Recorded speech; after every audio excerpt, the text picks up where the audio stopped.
they've divide and separate is the name of the game. They've done that, everything from politics to sports teams to race and gender. They divided the genders. Then they have us 6 feet apart. Then they have us not touching.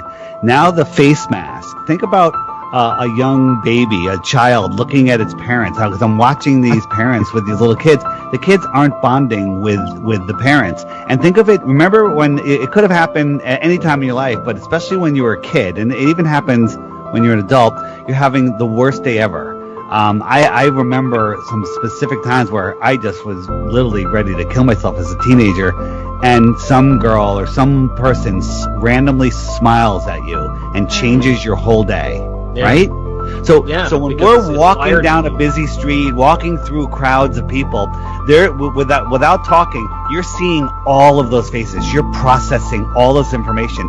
You are adding to the conscious field, the thought matrix that creates this world, and all of these connections are happening. All of this energy is being exchanged that you aren't even consciously aware of, and they have taken that away. They are weakening us spiritually, our connections like that. I mean, you have to think of it like a big web of energy, and the more interactions that we have and the more moving around, the more energy there is. Like if everyone stayed home and nobody went out, the world would die, okay?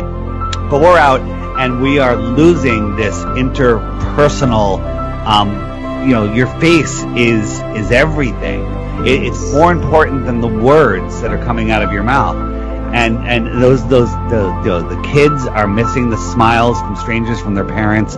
Babies are looking up at their parents. That their brains are not growing properly because they're not seeing their parents' expressions for those moronic parents that are wearing masks when they're around their kids. This is more of a problem than the financial collapse and everything. This is a bigger problem that people haven't even recognized yet.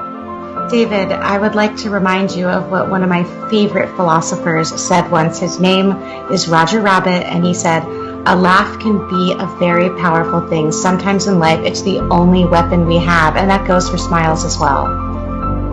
Just think of the energy they're sucking out of us, the brain processing, especially in children, the growth. There is stunted brain growth because of facial masks. I mean, think about it. What do you do when you see a baby? What do? You make a face at it. You make a face. Well, minimally, you smile. You smile, and the babies make smile. people happy. Like, right. That's sweet. And now they're taking that away. And it is just as important for adults, too. I mean, imagine walking down the street and every single person, no mask, had a frown on, had a straight face, right? Your day would be screwed up. Right? It's those smiles that are connecting all of us, and they're taking it away, and people are allowing this to happen, and that is going to be the death of us all.